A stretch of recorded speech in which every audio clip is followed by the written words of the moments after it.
keeping you safe this morning. It's estimated that nearly half of all car seats and boosters are installed incorrectly. And with September being National Preparedness Month, we want to help protect your family. Team 12's Trisha Hendricks joining us live. Trisha, what can parents do this morning to keep kids and, of course, everyone safe?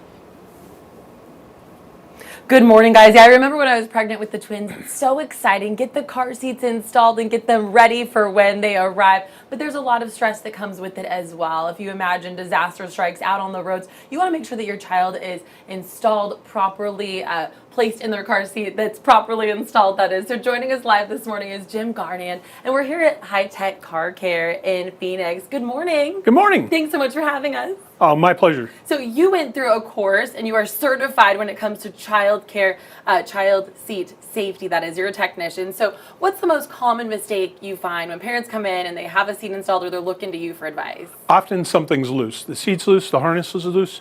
The way to tell if this is tight is if you can grab it and pinch it, you're okay. But if you can pinch it over itself, where it actually makes contact, it's too loose. You got to get it tighter. So you want to make sure that the straps are tight. Of course, not suffocating tight, but not a whole lot of wiggle room. Shouldn't be almost any wiggle room because, and when they're rear facing, you want the strap to enter the seat below their shoulder. Because if you imagine if it's like that and it's tight, there's nowhere to go.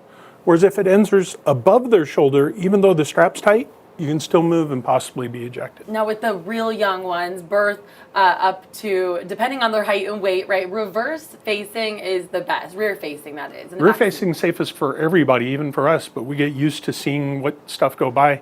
Kids don't have that affliction. They're fine facing backward. They want to face forward because we're all facing forward. Yes, and that's this one over here, right? The carrier. And this one. Both of them. Yeah, this one's a reversible. This go both ways, but that one's only reverse. And then, the reason why is crash force is displaced over the whole child seat instead of just the points of the harness.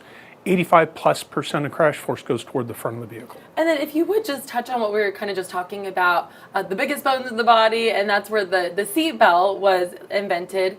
So some of that went into this design, but... Right, the seat belt holds us in place. The biggest bones on our body are the hip plate. But bones are also flexible for kids because they break them doing all the stupid things that we do growing up. So like this one here, even though they call it a booster, it's not designed to lift them up so they can see out the windows or fit better in the seatbelt. It's so that they have an artificial hip plate to hold them in place in an accident. And I think it speaks for itself, but how potentially dangerous can it be if a seat is not properly installed?